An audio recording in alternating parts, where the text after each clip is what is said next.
지금 안 하면 못하겠다는 생각에 이제 창업 아이템을 그때 부랴부랴 찾기 시작했고, GPU 할 때 여러분들 G가 그래픽스입니다. 그래픽스. 게이밍 하기 위해서 만드는 회사였습니다. 제가 엔비디아를 갈까? 저는 결국 인텔 CPU 전공해서 인텔로 갔었는데, 하드웨어와 소프트웨어 중간 정도 되는 어떤 그런 거를 가지고 마치 하드웨어 장점과 소프트웨어 장점을 다 레버리지 하면서 그런 트레이딩을 하고 있었습니다.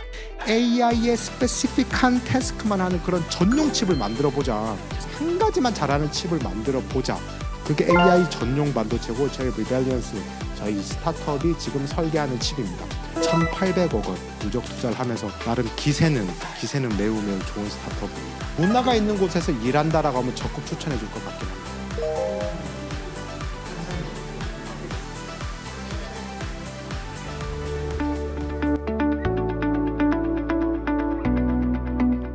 현재와 미래 사회의 도전에 대처하는 전문가들의 대응 방식을 배웁니다. 가천 시그니처 교양 강좌 지성학 1 강의에 온 여러분 환영합니다. 저는 운영교수 선경아입니다.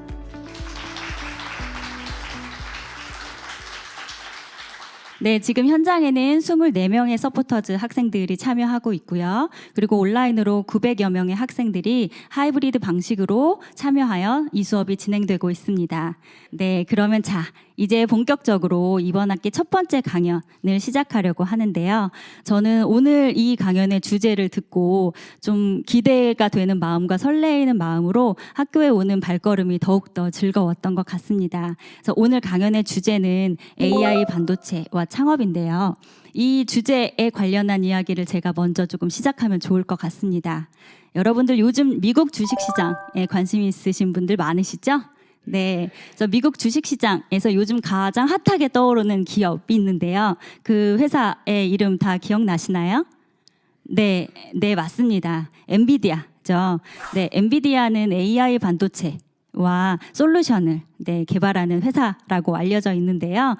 그 미국 주식시장에서 시가총액 3위를 기록할 만큼 애플이랑 마이크로소프트 다음에 3위를 기록할 만큼 아주 많은 분들의 관심을 받고 있다라고 우리가 이해할 수 있을 것 같습니다. 그래서 오늘 강연을 해주실 강연자님께서는 이 산업에서 이 엔비디아를 능가하는 스타트업을 운영하고 계시는 대표님이신데요. 그 회사는 바로 리벨리온이라는 회사입니다. 그래서 제가 그 강연자분의 양력을 먼저 소개를 해드리도록 하겠습니다.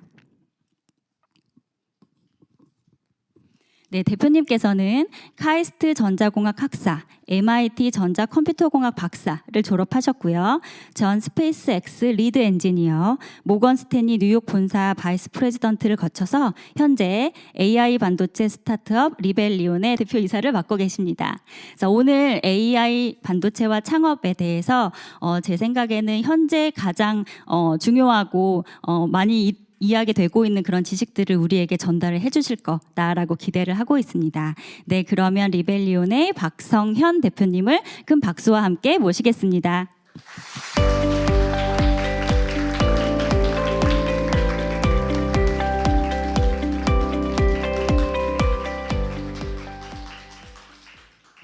교수님 먼저 소개 감사드립니다. 그리고 이렇게 현장에 와주신, 그리고 이쪽에서 온라인 학생분들도 보이는데 이렇게 시간 내주셔서 너무 감사드립니다. 그 가천대 지성학 강의에 이렇게 초대되어서, 그리고 첫 번째 시간이어서 더없이 영광입니다. 저도 열심히 해서 많이 혼란스러우실 텐데, 요즘 AI다 무슨 챗GPT다 그러실 텐데 조금이라도 어떤 맥을 짚으실 수 있도록 제가 최선을 다해 보도록 하겠습니다. 오늘 저는 AI에 대해 좀 말씀드리고, 거기서 또 AI 반도체에 대해 말씀드리려고 합니다. 그리고 사이사이 제가 어떤 심경의 변화로 창업식이나 하게 되었는지 그런 내용들도 공유드려서 학생분들 이제 커리어 디벨롭 하실 때 고민할 수 있는 그런 어젠다들 같이 공유드리도록 하겠습니다. 제가 시작하기에 앞서 좀 말씀드리고 싶은 거는, 요즘 전부 모든 사람이 AI를 얘기하고 있으니까 좀 AI 포비아가 있을 수도 있는 것 같습니다. 나만 시대에 뒤떨어진 게 아닌가. AI 또 잘난 척하는 사람들 있어. 트랜스포머가 어떻고, 어텐션 레이어가 어떻고. 근데 이렇게 많은 사람들이 이야기를 한다는 거는 아직 그 기술이 완전하지 않기 때문입니다. 이렇게 하이브로 오버하이프드라는 올라오는 과정 중에 있고, 한 예를 들면 여러분들이 거의 일상생활처럼 쓰는 무선 통신 와이파이 이런 거 nobody cares. 와이파이 동작 주파수가 어딘지, 마듈레이션이 어떤 식으로 되는지 그냥 저의 일상인 겁니다. 그러니까 그런 것처럼 이제 저희 AI 네이티브라고 하는 AI 네이티브 생태로 가는 그 과정 중에 있어서, 그러니까 기술 그 자체에 대한 이해가 떨어진다고 어떤 너무 겁을 낼 거나 할 필요는 없습니다. 와이파이가 어떻게 동작하는지 모른다고 제가 어떤 포비아가 있는 상황이 아닌 것처럼, 대신에 어떤 그 와이파이를 써서 제가 무슨 삼성이나 그 아이폰 같은 걸 써서 어떤 가치를 창출할 수 있고 저의 생산력이 어떻게 높아질 수 있는지를 좀 고민해 주시는 게 첫 번째가 될 테고, 두 가지가 있죠. 어떤 새로운 기술이 뜨면 그 기술을 써서 어떻게 생산력을 만들어낼 수 있을지, 새로운 시장을 만들어낼 수 있을지 고민이 있다면, 오늘 AI 반도체가 해당하는 부분은 그 AI라는 기술을 이네이블 하기 위해서 필요한 인프라스트럭처가 뭔지, 마치 예전에 광부들이 동부에서 서부로 가서 이 금을 캐겠다고 갈 때 금을 캐는 사람보다는 그 앞에서 청바지를 파는 사람들이 있습니다. 사실 이제 그런 사람들이 돈을 더 벌었다고 그러죠. 이제 금광을 캘 때 청바지를 파는 사람들처럼 AI라는 기술이 와이파이 같이 이제 그런 정말 AI 네이티브 시대로 가는 그 이네이블이 될 때 어떤 밸류 체인에서 저희가 할 수 있을지에 대한 고민, 그 두 가지 중에 하나 정도의 포지션만 가질 수 있어도 좋겠다. 그래서 너무 지나치게 그 AI 포비아에 대해 좀 그런 부분이 없기를 바라면서, 저한테 물어보면 저는 항상 답변 드립니다. 저는 사실 그래서 AI 관련된 이야기 들을 때 저 같은 사람 이야기를 들으면 안 됩니다. 저같이 기술 이야기하는 사람들. 저는 AI 이야기를 하고 이 하이브를 이야기해야 투자도 받고 좋은 분들도 모시고 하는 거에서 좀 당연히 과장할 수밖에 없는 어떤 그런 포지션에 있는 사람이기 때문에, 어떤 새로운 기술이 이렇게 이네이블 되는 과정에 있어서는 조금 웨이트 앤 씨를 하셔도 좋다. 대신에 이제 어떤 기회를 보실 때는 그 기술이 창출할, 그 기술을 사용해서 그 기술의 어떤 동작 메커니즘보다는 기술을 활용해서 생산성을 높이거나 새로운 시장이 열리는 것들, 혹은 그 기술을 이네이블 하기 위한 인프라스트럭처 쪽에 관심이 많으시면 좀 더 새로운 기회가 보일 수 있겠다. 관련해서 AI 말씀드리고 자연스럽게 AI 반도체까지 말씀드려보도록 하겠습니다. 발표 자료를 만들면서 제일 신경 썼던 게 좀 기술적인 이야기 하지 말자였는데, 그래서 저 딥러닝이란 말을 쓸까 말까 굉장히 고민했습니다. 그냥 AI라고 해버릴까? 사실 딥러닝은 그냥 AI 한 종류인데 사실은 이제 AI 그 자체가 됐습니다. 그 딥러닝 계산을 한 뉴럴 네트워크의 그 뎁스가 깊어진다. 그래서 뭐 how deep, 얼마나 깊은지에 대한 이야기도 없지만 이제 고강 어마무시 깊어졌기 때문에 그러니까 딥러닝이 이제는 그냥 고마 AI인갑다라고 해서 그냥 말을 이렇게 바꿔 쓰셔도 될 정도입니다. 거기 익숙해지시라고 제가 딥러닝이랑 이야기를 썼고, 대신에 뭐 트랜스포머라든가 뭐 이런 이야기를 장표에 넣지는 않았습니다. 전반적인 맥락을 먼저 살펴보면 2006년도면 여러분들 태어나셨을 쯤인가요? 저는 02학번이라 저 한참 예년인데, 첫 번째 AI가 뭔가를 해낸 시점이 저 2006년입니다. 어떤 논문 기준으로 삼냐 해서 2005년일 수도 2007년일 수도 있는데, 컴퓨터가 보시는 것처럼 개랑 고양이를 구별하기 시작했습니다. 저희는 바로 구별하죠. 저희 딸도 바로 구별할 것 같습니다. 뭐가 개인지 뭐가 고양이. 근데 컴퓨터가 이 그림을 봤을 때 이걸 구별해내지를 못했습니다. 이게 얼마나 난제였냐면, 단순히 무슨 이상한 짜바리 학자들이 아니고 MIT 교수님도 이따맛이 모여서 이걸 어떻게 풀어야 되나, 어떻게 그레디언트를 주고 어떻게 저거를 델타를 잡아가지고 풀어야 되냐에 해서 3살짜리 아이도 알 수 있는 거를 컴퓨터 알고리즘으로 풀지 못하는, 그거를 굉장히 지네릭한 어떤 툴인 딥러닝을 가지고 풀어냈습니다. 굉장히 충격적인 일이었습니다. 정말로 그 컴퓨터 비전 하시는 분들한테 정말로 난제였거든요. 컴퓨터가 이 상황에서 어떻게 개와 고양이를 구분할 수 있는지에 대해서 굉장히 도메인 스페시픽한 어프로치가 아니라 굉장히 일반적인 기존의 데이터를 때려박아서 거기에서 좀 CNN 이야기를 하긴 해야 돼. 컨볼루션 뉴럴 네트워크라고 하는 그 로컬 피처를 뽑아서 컴퓨터가 처음으로 저 화면에서 개와 고양이를 구별한 게 2006년입니다. AI가 언제 시작됐어요? 라고 챗GPT한테 물어보시면 됩니다. 그럼 언제 1956년에 어쩌고저쩌고 하는데, 그 잠복기를 거쳐서 2006년쯤에 처음으로 뭔가 의미 있는 마일스톤을 찍었습니다. 그 두 번째 마일스톤은 저희 한국 분들한테 꽤나 익숙하세요. 저희 특히 어떤 아저씨 세대들한테는 그 경악 그 자체였는데, 컴퓨터가 사람을 바둑으로 이긴 시점이 2016 딥마인드라는 회사에서 나중에 구글에 인수가 됐죠. 딥마인드에서 만든 알고리즘이 저 이창호 구단이시죠. 당시에는 좀 전성기가 지나긴 했지만 명실상부 인류 대표, 그야말로 인류 대표가 딥마인드의 알파고랑 붙어서 패배를 했던 순간이 있습니다. 이 두 번째 테이크어웨이가 뭐냐면, 당시에 모든 요즘 유튜브 같은 거 찾아보셔도 됩니다. 당시에 바둑 전문가들, 특히 체스를 이용해서 사람을 이겼던 그 알고리즘 만들었던 분들이 바둑만큼은 절대 컴퓨터가 도메인 엑스퍼트를 못 이긴다고 모든 전문가들이 그랬던 적이 있습니다. 혹사 그런 일이 벌어지더라도 100년 뒤에나 벌어진다는 이야기가, 그래서 함부로 인터뷰하면 안 됩니다. 그런 게 다 박제돼가 지금 유튜브에 돌아다니고 있습니다. 굉장히 전문가분들이 인터뷰할 때 조심하셔야 됩니다. 뭐 거의 뭐 노벨상 받은 그런 사람들의 인터뷰들도 있습니다. 그 정도로 충격적인 일이었습니다.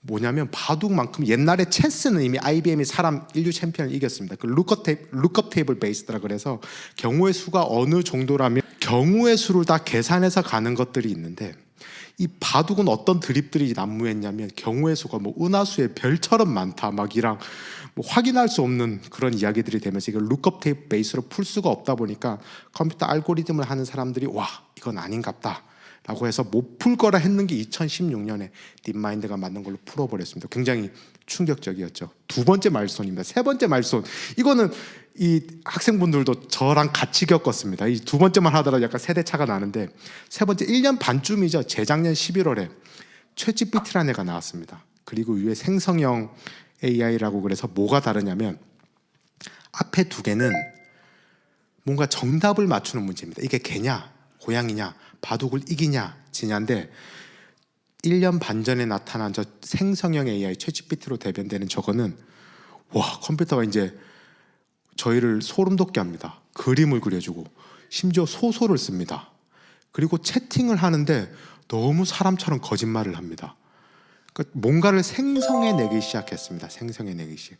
그러니까 세 가지 정도의 마일스톤이 여러분 학생분들 머리맡에 있으면 어떤 전체 맥을 짚는데, 제가 그래서 뭐 앞에는 CNN이 있고 그 월스트리트에서 트레이딩 할 때 어떤 futures, options, market 데이터가 들어와서 시계열로 분석해서 뭐 LSM, RLN이 있고 eventually T-4모 간다. 이거는 그냥 전공하시는 분들, 오늘 강연을 듣고 계신 분들의 어떤 전공하시는 분들한테 익숙할 수 있지만, 전체 맥락은 2006년, 16년, 2023년에 이 정도 마일스톤이 있더라 정도만 머리에 넣어주시면 좋을, 이 정도는 사실 외워주셔도 좋을 것 같습니다. 외운 상태에서 어떤 테이크어웨이가 있냐? 재밌는 거, 인공지능 관련해서 매년 어마무시한 논문의 양들이 쏟아집니다. 보고 있으면 막 토할 것 같습니다. 뭔가 제가 시대에 뒤떨어진 것 같다. 창업하고 조금만 딴짓하고 있으면 시대에 뒤떨어진 것 같습니다. 그러나 저 같은 보통 사람이 느끼기 위한 어떤 그 정도의 마일스톤은 생각보다 늦게 일어납니다. 2006년에 저게 컴퓨터 비전에 있은 다음에 모든 사람들이 열광했습니다. 이제 곧 컴퓨터가 사람을 지배한다. 뭐 말도 안 되는 소설을 쓰고, 근데 보통 그런 분들이 돈을 법니다. 말도 안 되는 소설로 이제 저희 같은 사람들이 열광하는 거죠. 하이브를 이용해서. 근데 불과 10년 이나 있다가 저런 일이 발생하고, 와 이제 바둑도 무너졌네, 이제 다 끝난다, 그 월스트리트의 트레이더들 다 집에 가야 된다 하다 여전히 월스트리트의 트레이더들 돈 잘 벌고 있습니다. 여전히 AI는. 그래서 2023년이 꽤 큰 시간을 두고 AI가 발전해 오고 있습니다. 그러니까 저같이 택가이들, 기술하는 사람들이 와 당장 내일 세상이 변할 거야, 매년이 달라요 라고 하지만 상당 부분 목적을 가지고 하는 이야기일 수 있습니다. 그래서 너무 조급해 하실 필요 없습니다. 좀 더 긴 호흡을 가지시는 게 오히려 중요하다. 저희 지도 교수님이 해주셨던 말이세요.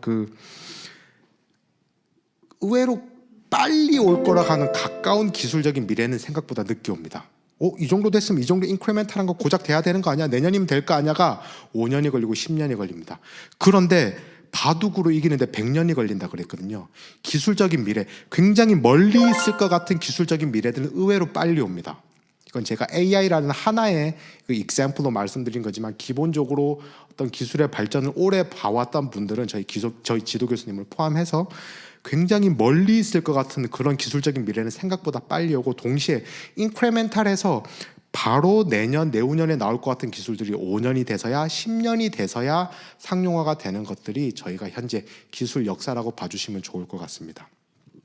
그래서 이 하나, 두 개, 세 개 정도 기억해 주시고 그럼 세 번째 저게 생성형 AI가 뭐가 특별하냐 그 말씀을 드리고 싶은데 바로 대중성에 있습니다. 대중성. 앞에 두 개랑 다른 게 개랑 고양이를 구분해서 와 막 열광하는 사람들은 그 도메인에 있던 아저씨들입니다.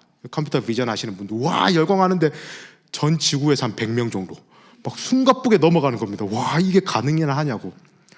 두 번째 바둑. 우와 컴퓨터가 사람을 이겼대 하는 저희 아버지 세대들 말이 되냐 이게.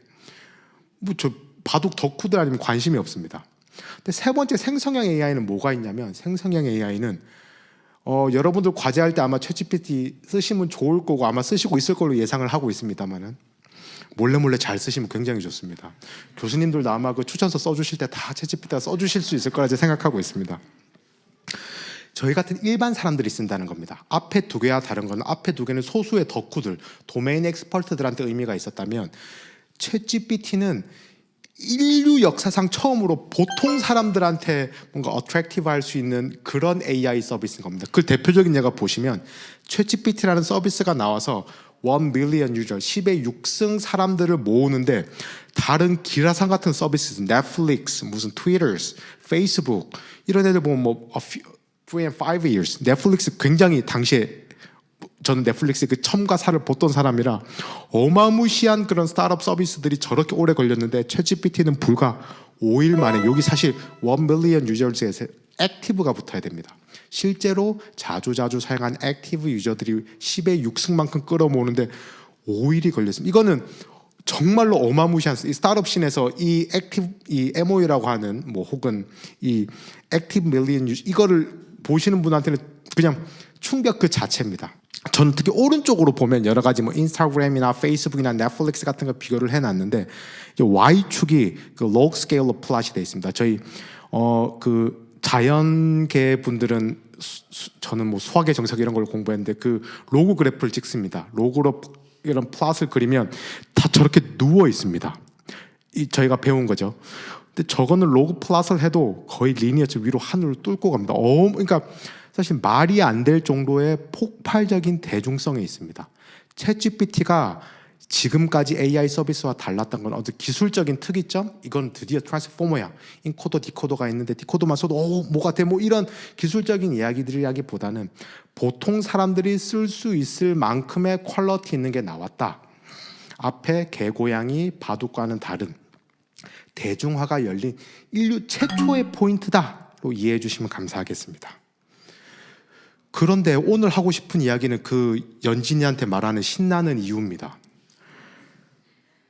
AI에 대한 기술적인 이야기를 하면 우리가 AI라고 쉽게 이야기하는 것들을 비하인드 씬, 뒷단에 보면 어마무시한 계산기가 어마무시하게 열심히 일하고 있습니다.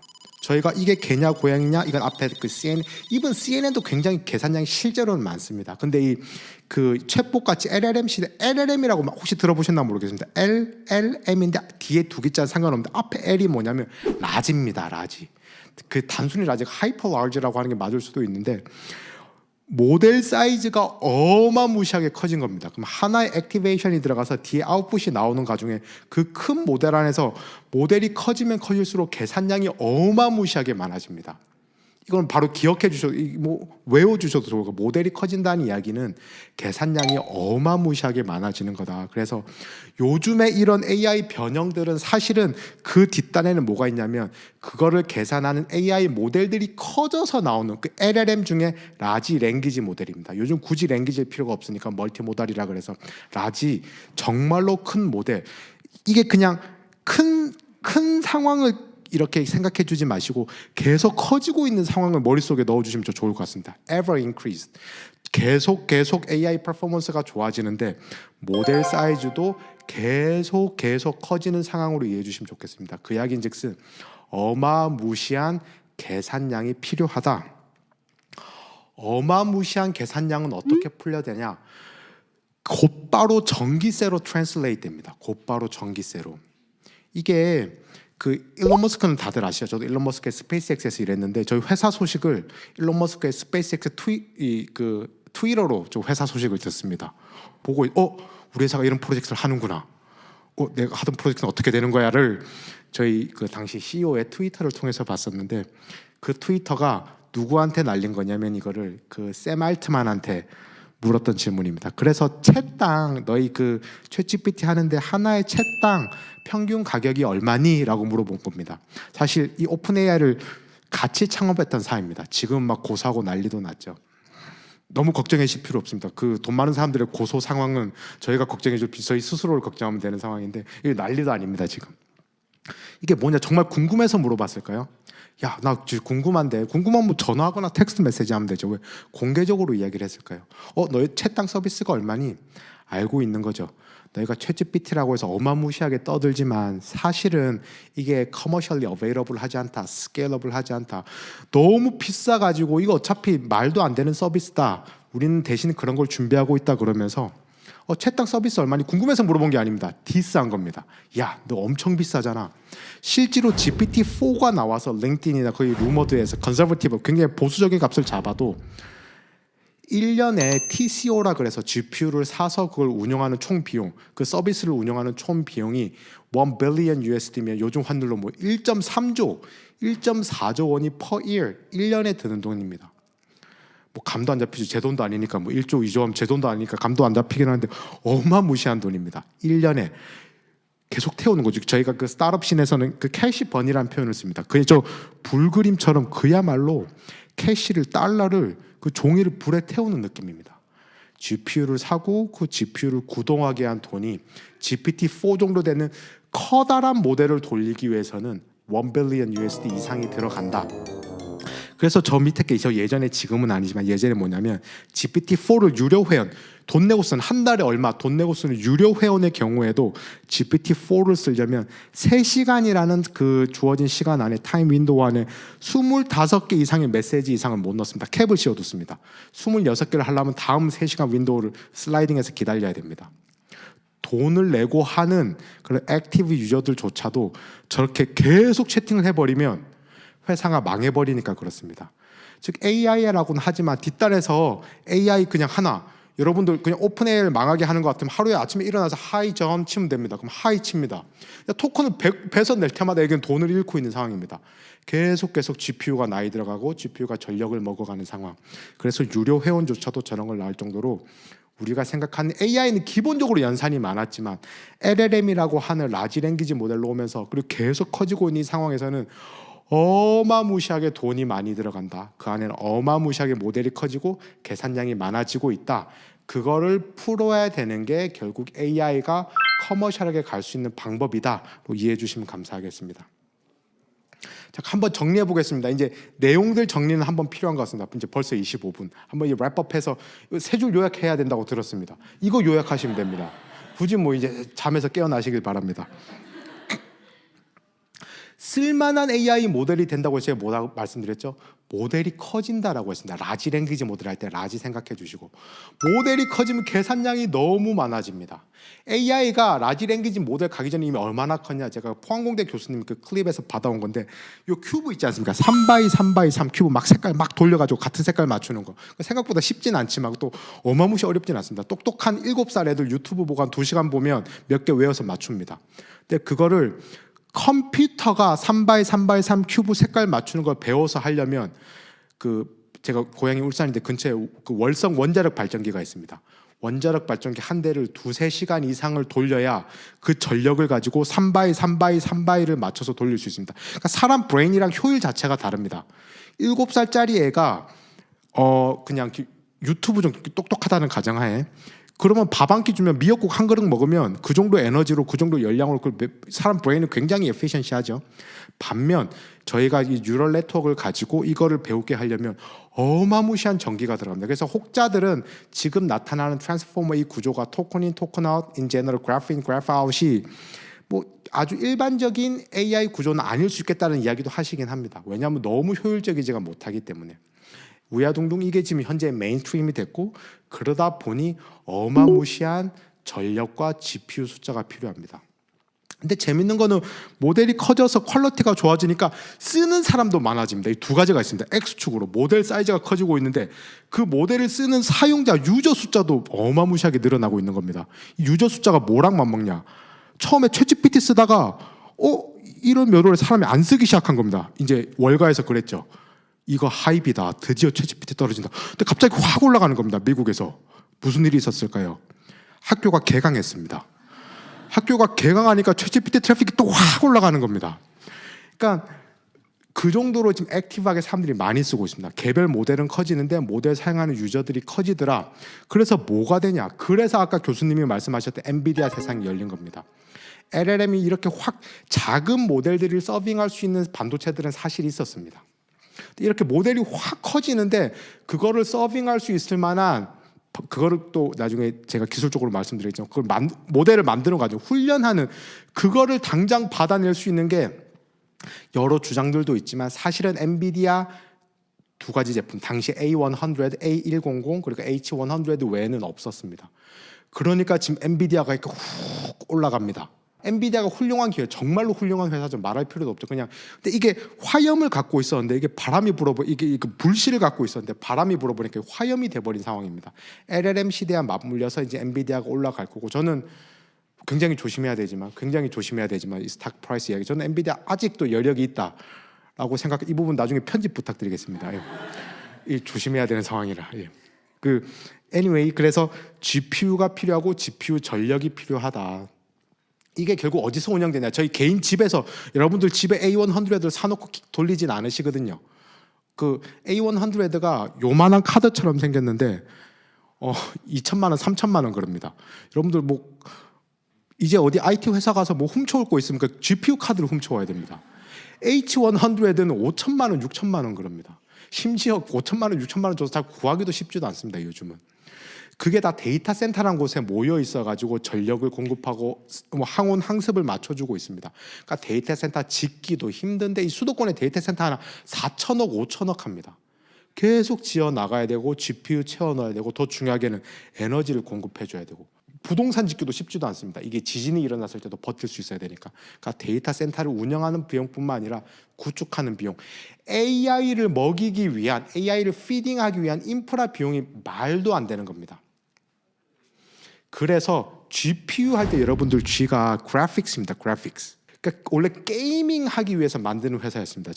저도 2014년도에 박사학위를 받았고 어디를 갈까 하다가 엔비디아를 갈까. 저는 결국 인텔 CPU 전공해서 인텔로 갔었는데 엔비디아 갈 때 누가 그러더라고. 야, 그 게임하는 회사 가서 뭐 할래? 뭐 그런 이야기를 들었던 적이 있습니다. 이제 그게 마침 happen to be parallel computation 시기를 맞아서 이게 AI로 번진 회사지. 앞에 G는 기본적으로 graphics 렌더링 하는 회사에서 이제 GPU로 발전하는 사실은 범용 칩에 가깝습니다. 그러다 보니까 AI도 되고 비트코인 마이닝도 되고 그래픽스 렌더링도 되는 거기서 AI의 스페시픽한 태스크만 하는 그런 전용 칩을 만들어 보자. 저기는 돈가스도 잘하고 무슨 메밀 칼국수도 잘하고 뭐 메뉴가 5가지인데 딱 한 가지 돈가스에만 집중해서 한 가지만 잘하는 칩을 만들어 보자. 그게 AI 전용 반도체고 저희 리벨리언스 저희 스타트업이 지금 설계하는 칩입니다. 여기까지가 저의 빌드업입니다. 이 부분을 잘 이해해 주시고 세 줄 요약해서 여기서 아무거나 뽑아서 그냥 해주시면 됩니다. 굳이 뭐. 그래서 어떻게 지금 AI 하입이 들어왔고 지금 엔비디아가 이렇게 세계를 eating the world, 세계를 이렇게 먹어가고 있는지 앞으로 미래는 어떻게 발전돼 갈 건지 누군가 미래를 묻는다면 미래에 대한 답하기는 먼 미래는 답하기가 굉장히 쉽습니다. 가까운 미래는 여기 답변하기가 합니다. 먼 미래는 뭐냐? 지금 제가 삼성 노트 4를 샀던 기억이 있습니다. 갤럭시 노트 4. 이제 노트 10, 노트 11 시대가 왔죠. 노트 4 시대를 살 때 그 갤럭시 만드는 분들한테 보면 그 피처들 5, 6 이런 가까운 피처는 모릅니다. 근데 갤럭시 노트 10이 됐을 때는 이런 게 있을 거야라고 말한 건 얼추 다 맞습니다.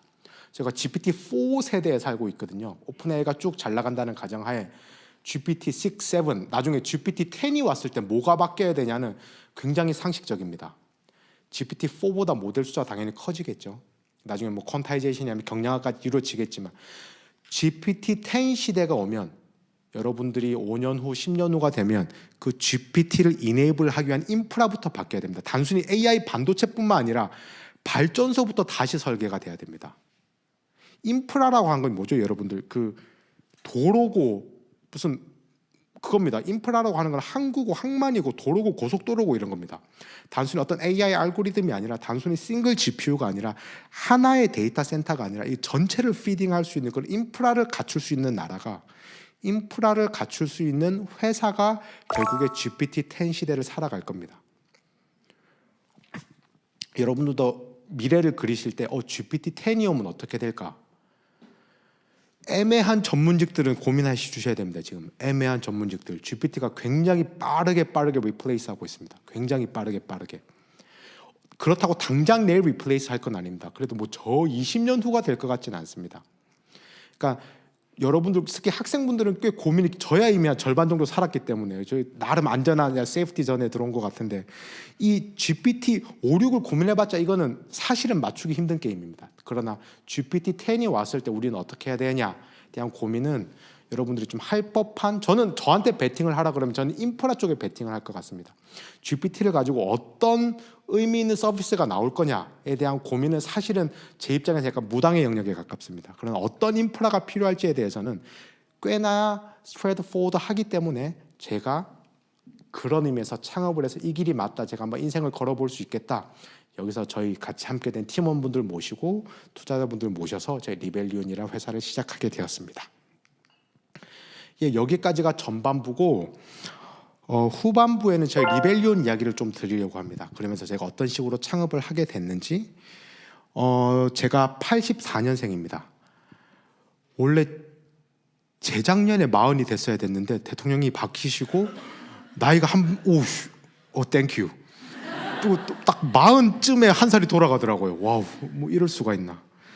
그래서 지금 겨우 40, 뭐 계산하기에 따라 좀 그런데 84년생이어서 제 인생의 휴대폰 배터리가 50% 정도 닳았다라고 생각하고 있습니다. 저는 항상 창업이 하고 싶었는데 울산 출신이어서 그 정지용 회장님이 닦아놓은 길을 닦으면서 나중에 빨래집게를 만들어 팔더라도 창업을 해야 돼. 그러다가 40쯤 돼서 이제 30대 후반이 되니까 지금 안 하면 못 하겠다는 생각에 이제 창업 아이템을 그때 부랴부랴 찾기 시작했고, 그래서 2020년 9월에 창업을 하게 됐습니다. 근데 코로나가 진짜 한창이던 시기입니다. 코로나가. 저 뉴욕에 있었거든요. 제가 잠깐 백그라운드 아까 교수님이 설명해 주셨지만 창업 전에는 창업 바로 전에 뉴욕에서 그 모건 스탠리라는 회사에서 FPGA 프로그램을 하고 있습니다. 그걸 관련해서 어떻게 주식을 빠르게 사고 팔지에 대한 하이 프리퀀시 트레이딩이라는 쪽에서 또 FPGA가 또 어렵죠. FPGA를 어떻게 설명해야 되냐. 뭔가 하드웨어와 소프트웨어 중간 정도 되는 어떤 그런 거를 가지고 마치 하드웨어 장점과 소프트웨어 장점을 다 레버리지를 하면서 그런 트레이딩을 하고 있었습니다.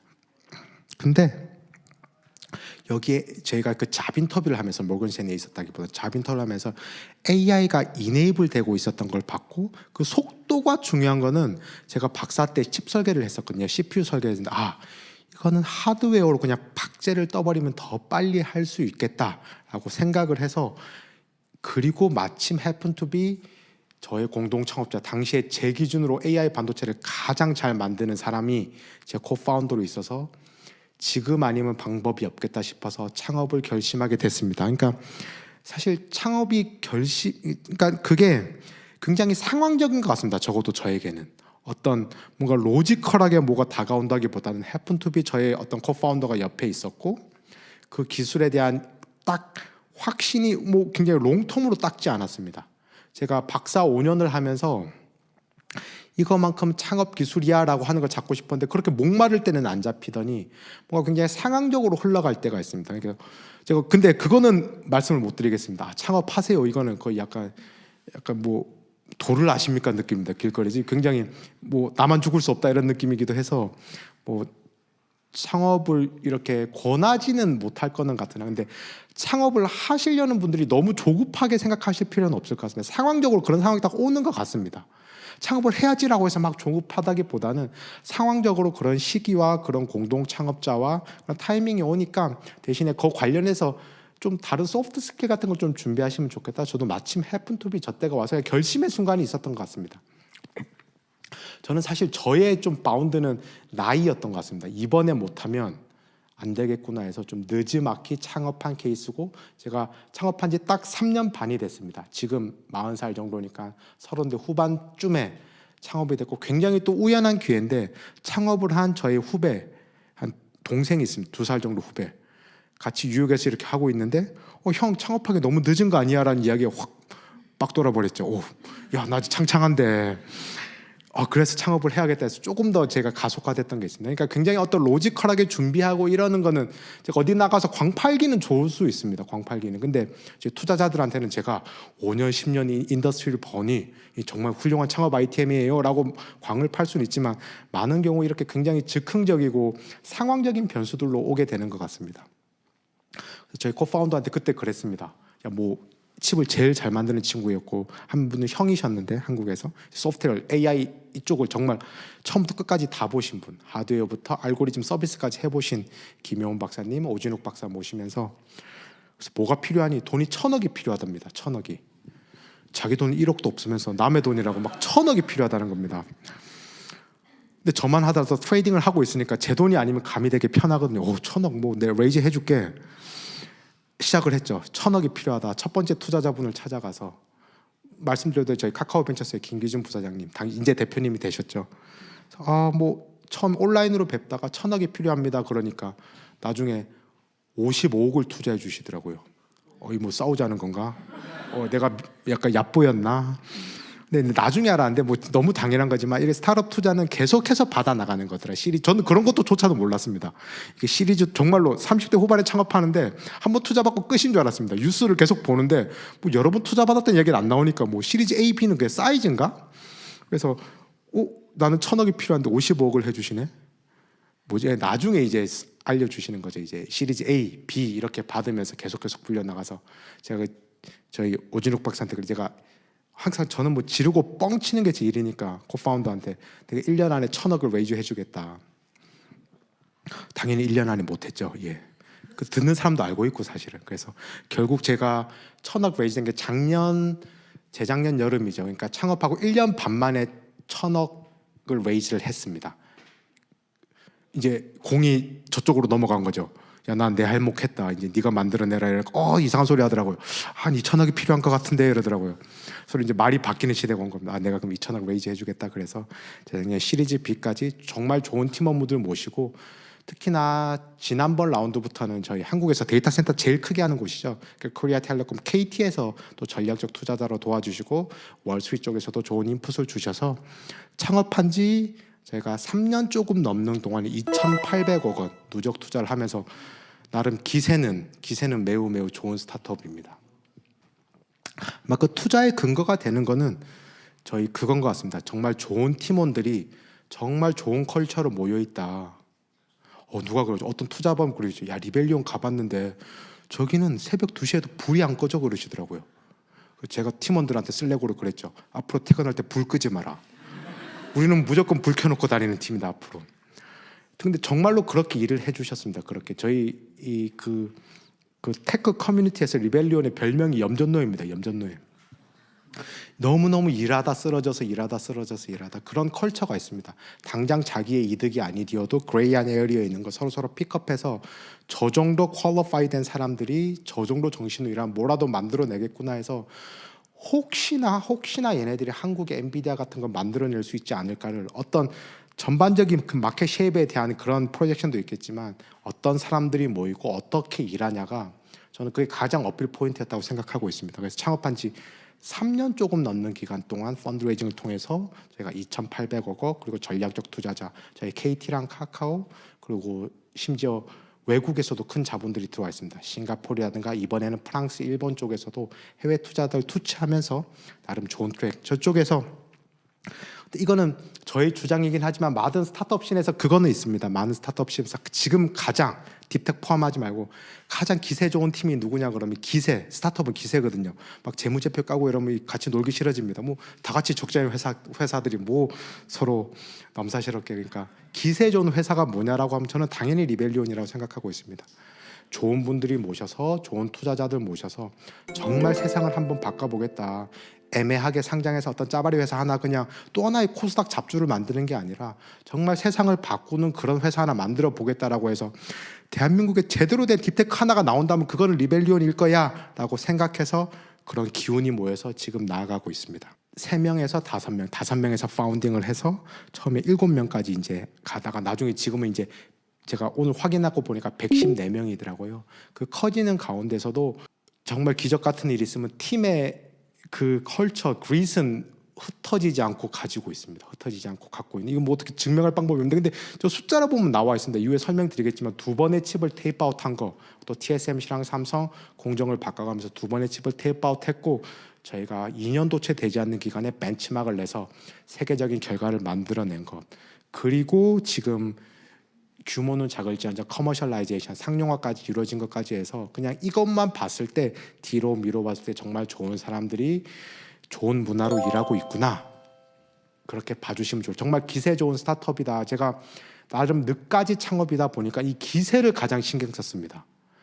뭐를 희생해서라도 기세만큼은 꺾이면 안 되겠다.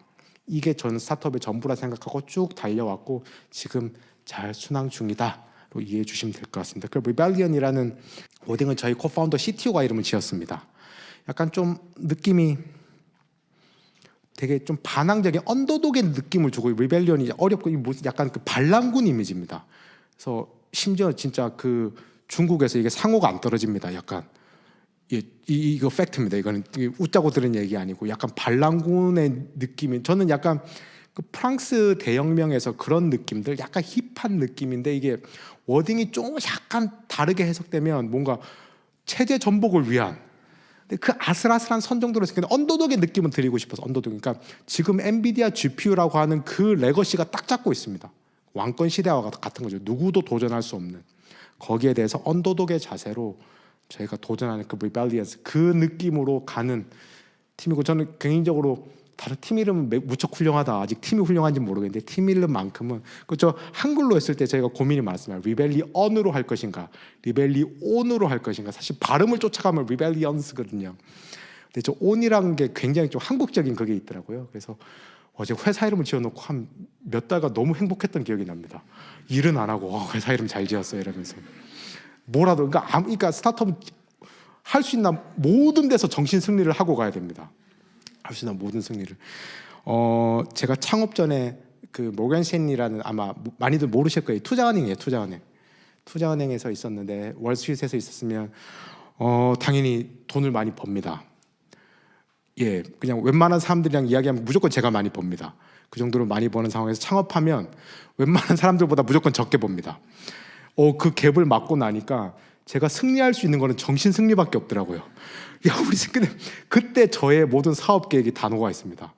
정신 승리를 하지 않으면 뭐 하루를 살아갈 수 없는 상황, 현실 부정이 계속돼야 되고. 근데 놀랍게도 그 에너지로 팀이 갑니다. 그 에너지로. 굉장히 놀라운 사실입니다. 굉장히 넌리니한 부분입니다. 굉장히 로지컬하게 창업하고 이런 부분이 저뿐만 아니라, 저도 궁금한 창업의 선배님들 찾아갑니다. 뭐 어떻게 되는 거냐 물어봤을 때 다들 그냥 해픈 투비인 경우들이 많고 즉흥적이고, 누가 보면 좀 우스울 정도의 정신 승리의 클루를 갖고 진행되는 경우들이 있습니다. 혹여나 훌륭하신 가천대 저희 다 한국 사람이니까, 한국 사람 저한테 다 후배입니다. 저희 후배분들 혹시나 저처럼 나쁜 길로 창업을 하시게 된다면 핵심은 그겁니다. 매일매일 정신 승리할 수 있는 구석이 있어야 됩니다. 100번 전투하면 99번 저희는 패배합니다. 당연하죠. 연구실에서 대학원생들 잘못된 길을 가셨네요 이미. 어쨌든 대학원생들이 가셔서 100번 실험을 하면 99번 실패를 합니다. 99번을 버텨낼 수 있는 멘탈이랑 그 정신 승리하는 구석이 있어야 됩니다. 그 구석이. 그러니까 거기까지 해서 저기까지 왔다. 조금 기술적인 이야기 드릴게요. 이제 AI는 훈련이랑 추론이 있습니다. 말은 비슷하지. 사실 영어가 더 편합니다. 영어는 트레이닝, 뭔가를 훈련시키는 트레이닝 과정이 있고, 만들어진 파운데이션 모델을 써서 실제로 AI 서비스를 하는 인프런스 과정이 있습니다. 이 노란색만 일단 봐주시면 됩니다. 그러니까 무슨 올림픽을 나간다, 몸을 만들고 기술을 익히는 거를 트레이닝이라고 합니다. 파운데이션 모델. 왔다리 갔다리 역전파라고 하죠. 왔다리 갔다리 하면서 파라미터 값을 딱 옵티마이즈된 값을 찾아주는 주어진 데이터에 대해서. 그래서 딱 파라미터 값을 세팅해서 올림픽에 나와서 이제 진짜 8강전, 4강전, 2강전 경기를 푸는 겁니다. 그걸 추론이라고 하는데, 저희 리벨리온은 그 두 개 중에서도 추론을 특화되게 하는 반도체입니다. 그래서 저희는 항상 엔비디아 GPU보다 좋다라고 말하는 거는 그렇게 말해서도 안 되고 말해도 믿지도 않고, 근데 가끔씩 신문 기자님들이 그렇게 쓸 때마다 어디 도망가고 싶어 미치겠습니다. 그럼 저희가 엔비디아보다 주가가 높아야죠. 당연히 시장 논리인데. 근데 엔비디아보다 인 제너럴 좋다가 아니고, 엔비디아 GPU는 말씀한 것처럼 비트코인 마이닝도 무척 잘하고 그래픽스 렌더링도 잘하고 여러분들 게이밍 할 때, 그리고 AI에서도 트레이닝도 무척 잘하고 인퍼런스도 잘합니다. 근데 저희는 인퍼런스만 합니다. 근데 이거 목의 칼이라도 할 수 있어요. 목의 칼이라도. 인퍼런스의 특정 태스크만큼 저희가 훨씬 잘합니다. 그러니까 전선이 이렇게 넓게 펼쳐지는데 그 정도 시가총액을 유지하는 회사들은 전선이 무척 넓어야 됩니다. 다들 AI만 할 것 같지만 엔비디아는 게이밍도 포기 못합니다. 그 마켓도 상당하기 때문에 그렇습니다. 여러분들 쿠다가 가지는 어떤 소프트웨어, 또 쿠다 이야기까지는 안 하려는데, 뭐 소프트웨어 어떤 이코시스템이 있습니다. 그게 그 친구들의 큰 무기일 수는 있지만 동시에 약점일 수도 있습니다. 갖고 있는 이코시스템 덩치가 큽니다. 항공모함이기 때문에 한번 프로덕트 마켓핏이 무너져 버렸어요. 특히 지금 LLM 인프루언스가 특히 딱 그렇거든요. 그럴 경우에 몸을 움직이는 게 굉장히 무겁습니다. 그래서 저희가 인 제너럴 GPU보다 좋다는 당연히 말이 안 되고, 여러 가지 100가지의 태스크 등의 특정 테스트에서만큼은 특히 인퍼런스, 그리고 오늘 길게 말씀드리지 않기 때문에 레이턴시 크리티컬 인퍼런스라는 것들이 있습니다. 대표적으로 하이 프리퀀시 트레이딩이 그렇고 LLM에서 토큰을 빨리 뱉어내야 되는 그런 애플리케이션에서만큼은 저희가 세계 최고다라는 자부심, 그리고 앞으로도 세계 최고일 거다라는 자부심으로 실제로 그렇게 저희 팀원분들을 모시고 있고 투자자분들을 모시고 있고, 저는 하루하루 정신 승리를 하고 있습니다. 하나하나를 계산할 때 걸리는 시간입니다. 보시면 엔비디아 제품뿐만, 이게 75W TDP라고 해서 또 기술적인 이야기들이 있는데, 엔비디아 GPU보다는 당연히 훨씬 더 빨리 되고 동일한 다른 퀄컴의 AI 칩보다도 더 빨리 됩니다. 이 숫자는 일종의 올림픽 같은 퍼블릭 벤치마크여서 ML 커먼이라는 홈페이지에 확인해 주실 수 있어요. 동일한 75W의 싱글 배치, 동일한 데이터셋, 동일한 시뮬레이션 인바이러먼트를 가지고 찍었을 때 정말 리벨리온의 오리지널입니다. 정말 저희가 계산할 때 100m 달리기로 치면 저 친구들보다 훨씬 빠르게, 많게는 3배, 같은 AI 반도체랑 비교해서도 80% 이상 계산을 빨리, 100m 달리기만큼 제가 빨리 뛰는 겁니다. 400m나 마라톤이나 축구는 못할 수는 있지만 100m 달리기만큼은 누구보다 잘할 수 있다. 저희가 가진 리벨리온의 오리지널입니다. 아까 말씀드렸던 인프런스 안에서도 싱글 배치 레이턴시만큼은 제가 누구보다 잘할 수 있다. 이제 이거를 확장시켜나가는 과정입니다. 멀티배치도 이제 우리가 세계 최고가 될 거야라는 걸로 확장시켜 나가는 과정으로 이해해 주시면 좋을 것 같습니다. 그리고 이거는 리벨리온의 오리지널은 아닌데, 일반적으로 AI 반도체가 어떤 엔비디아 A100 같은 GPU보다 에너지 효율이 좋습니다. 사실 그러니까 리벨리온의 오리지널이 아닌데, 일반적인 AI 반도체, 리벨리온이 만들지 않는 AI 반도체를 하더라도 사실은 보통 그러니까 차이가 있을지언정 3배다 5배다 뭐 이런 차이가 있을지언정, 이건 당연하게 생각해 주시면 됩니다. 우리는 돈가스만 만들고 옆에 경쟁자는 돈가스에 냉면에 뭐 국수에 오만 거 다 만드는데, 당연히 주방의 효율은 돈가스만 만드는 집이 좋겠죠. 돈가스가 만드는 집이 레버뉴가 더 크다고 할 수는 없습니다. 이쪽은 더 많은 기회와 고객군들이 있으니까. 그러니까 이게 좋다 나쁘다로 보기보다는 그 스페시픽한 커스터머 니즈에 따라서 각각을 이해해 주시면 좋다. 돈가스 맛집이 있고 굉장히 잘 나가는 분식집이 있고, 여기는 뭐 우동 맛집이 있고 정도에서 좋다 나쁘다 이분법적으로 이야기를 해보면 굉장히 저도 부끄러운 순간이 오고 마켓을 잘못된 방향으로 보실 수 있다. 그래서 AI 반도체가 가지는 리벨리언의 오리지널 그 로우 레이턴시에 대한 부분들, 그리고 에너지 에피션시에 대한 부분들 말씀드렸습니다. 이렇게 하면 안 돼야지라고 했는데 계속 지금 세미나가 너무 테크니컬해지고 있습니다. 이게 문제입니다. 이게 문제인데, 그럼에도 불구하고 그 감을 잡으시려면 언더라인 되는 조금 그런 게 필요합니다. 이게 사실 AI 반도체가 어떻게 그러니까 AI 반도체가 어떤 브랜뉴가 아닙니다. 당장 작년부터 나왔던 게 아닙니다. 2014년도에 제가 MIT를 졸업할 때, 그때쯤 MIT에도 그 교수님이 신규로 오셨습니다. 2014년이라 벌써 10년이 됐거든요. 제 연구실 선배였습니다. 비비엔이 그 컴퓨터 비전을 하다가 TI에서 AI 반도체라는 컨셉을 들고 왔었는데, 저 때부터 AI 반도체가 조금씩 시작하기 시작합니다. 이게 10년 정도 된 발명품입니다. 그래서 좀 더 이게 Y축으로 가는 건 뭐냐면, 더 많은 펑션들이 추가가 됩니다. 처음엔 인프런스만 했다가 트레이닝도 됐다가, 예전에는 멤멀만 됐다가 벡터 캘큘레이션도 되는데, 메뉴가 많아지니까 무슨 문제가 생기냐면 X축으로 효율이 떨어지는 겁니다. 효율이.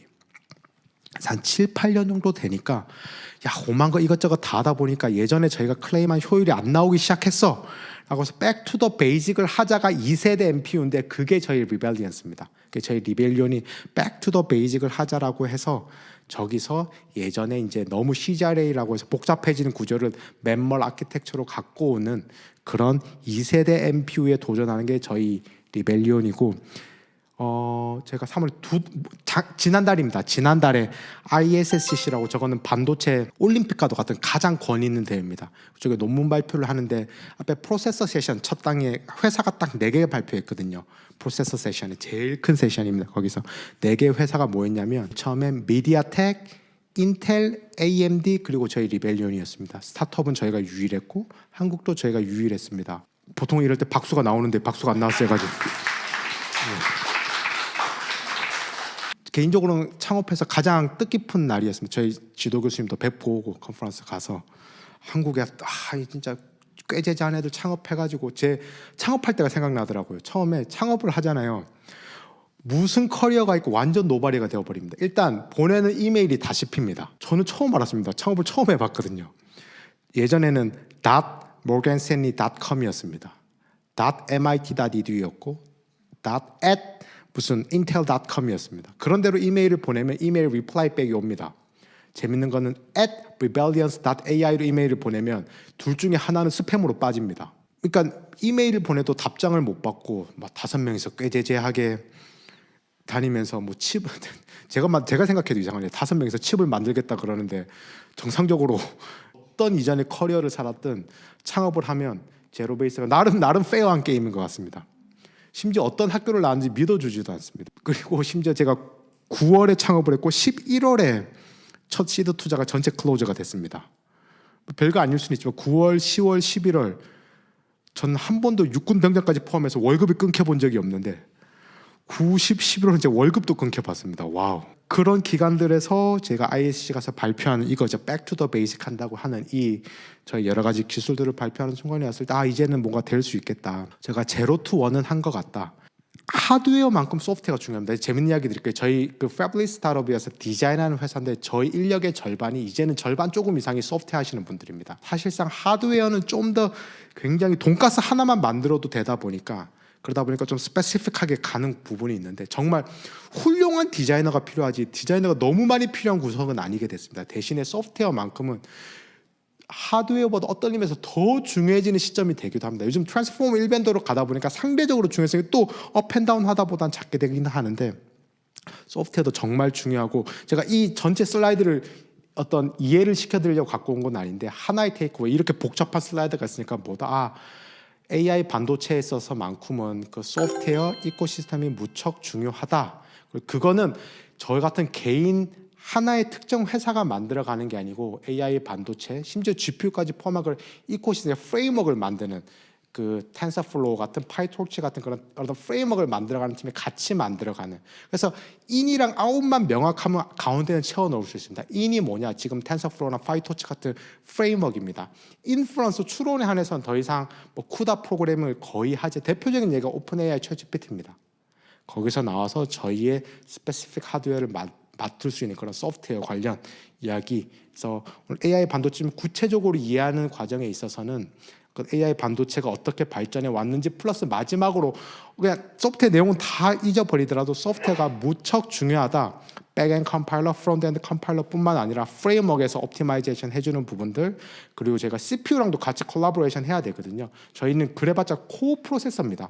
메인 호스트라고 하는 CPU에 들어가는 드라이버랑 저희 칩에서 들어가는 런타임 펌웨어 같은 것들 모두 중요해서 소프트웨어가 무엇보다 중요하다. 시간이 더 있으면 제가 파이토치 2.0 같은 이야기를 좀 해드릴 수 있을 텐데 그러니까 소프트웨어도 계속 변화하고 있습니다. 그 과정에서 하드웨어 만드는 사람들도 어쨌든 후방 산업입니다. 반도체는 전방 산업을 쫓아갈 수 있도록 좀 부지런히 공부해야 되는 부분들이 있습니다. 이게 마지막 슬라이드입니다. 딱 제가 1시간 맞췄는데 기가 막히게 맞추네요. 진짜 스스로에 대해 놀라고 있습니다. 저희 강연 제목이 AI 반도체와 창업입니다. 근데 창업을 한다는 거는 제가 특히 학생분들한테는 어떻게 이야기할까, 이게 사실은 이게 유튜브가 찍혀서 결국엔 저희 투자자분들이나 팀원들이 다 볼 거여서 제가 굉장히 조심스럽긴 한데, 제가 창업을 누구한테 권할 만한 일인가에 대해서 하나의 리트머스 용지가 있습니다. 저는 딸과 아들이 있거든요. 저희 자녀들한테 창업을 권할 만한 일인가에 대해서 제가 확 답이 안 서더라고요. 그래서 항상 저는 제가 죄 짓는 것 같더라고요. 학생분들 만날 때 창업하세요라고 하거든요. 심지어 저를 섭외해 주시는 교수님도 대표님 좀 창업에 대해서 긍정적으로 이야기해 주시는데, 교수님 창업 안 하면서 뭐 학생을 뭐 사지로 모는 느낌인 거죠.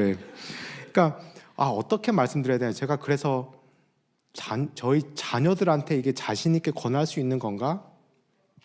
에 대해서 첫 번째 그게 안 서더라고요. 역설적으로 제가 평생 가장 잘한 일은 창업인 것 같습니다. 굉장히 이상하죠, 이 부분이. 그 정도 내가 행복하고 이럴 거면 제 자녀들한테 권해. 제 아내는 참고로 의사입니다. 너무 편하게 먹고 사는 것 같으니까 뭐 아무것도 안 하면 의사하면 되겠는데 요즘 의대 가기 힘들더라고요. 그러니까 편하게 먹고 사는 건 아니지만 저 누구한테 권할 만한 직업입니다. 저희 누나도 의사고, 저 편하게 이러면 이게 유튜브로 나간다는 생각 때문에 제가 굉장히 조심스러운데, 권장할 만한 직업인 것 같더라고요. 주변에서 지켜보고. 근데 창업은 누구한테 권할 만한 그런 액티비티는 아닌 것 같습니다. 근데 역설적으로 제가 태어나서 뭘 제일 잘했냐, 창업한 게 제 인생에 있어서 가장 잘한 것 같습니다. 제가 스스로의 운명을 제가 결정짓고, 이걸 어떻게 설명드려야 되냐가 제가 갖고 있는 그겁니다. 그래서 누군가 창업하겠다는 후배가 찾아오면 저는 당연히 말립니다. 하지 마라. 그냥 했다 그랬다가 나중에 제가 원망을 받게 되더라고요. 근데 재밌는 거는 하지 말아라고 해도 할 사람은 합니다. 이거는 제가 3년 반 동안 저의 모든 데이터가 하나의 오류도 없이 말해주고 있습니다.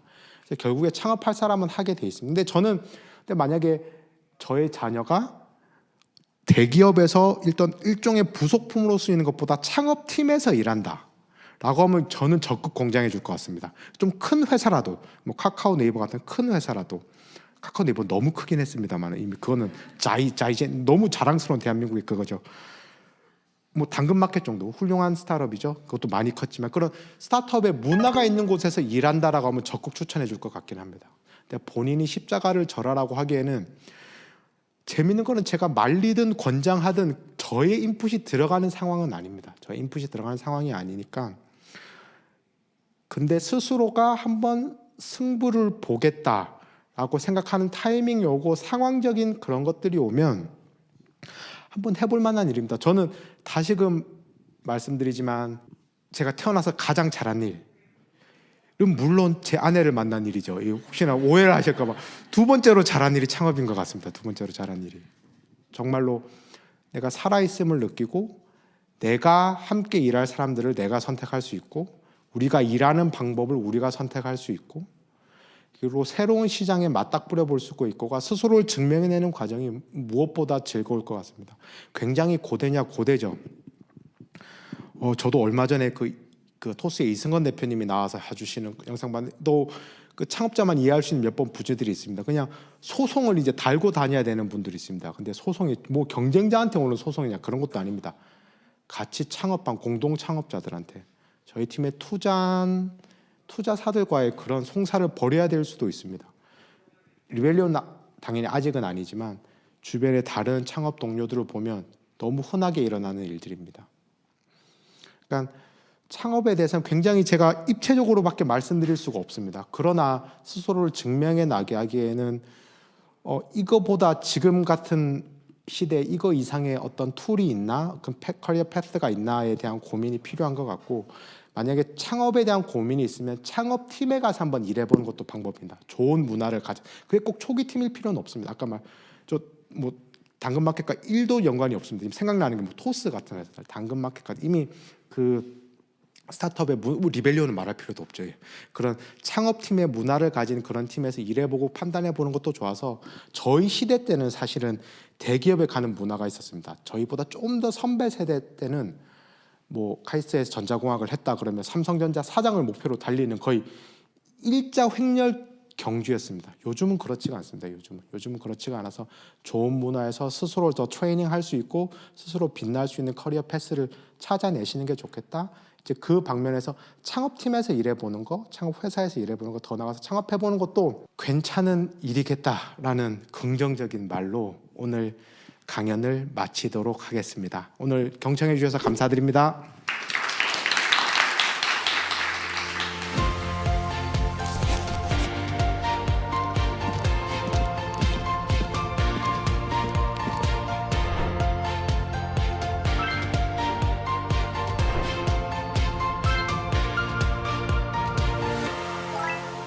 그러면 질문을 받도록 하겠습니다. 최민영 학생님. 네. 안녕하세요. 컴퓨터공학과 최민영이라고 합니다. 우선 좋은 강연 들려주셔서 너무 감사합니다. 제가 취업 준비 때문에 채용 공고를 좀 찾아보다가 리벨리온의 채용 공고를 봤었는데 2월 5일부터 3월 3일간 첫 집중 채용을 실시했더라고요. 혹시 리벨리온이라는 회사에서 추구하는 인재상이 무엇인지 알 수 있을까요? 저희 집중 채용을 봐주셔서 우선 감사드립니다. 너희 같은 짜바리 회사가 무슨 또 집중 채용식이나 하냐. 근데 저희가 지난 1월에 2달 전에 시리즈 B 펀드레이징을 끝내고 나서 좀 이제는 자신감 있게 누구를 모실 수 있겠다고 생각을 했습니다. 이전에는 저희 지인 베이스로 이렇게 팀을 꾸렸습니다.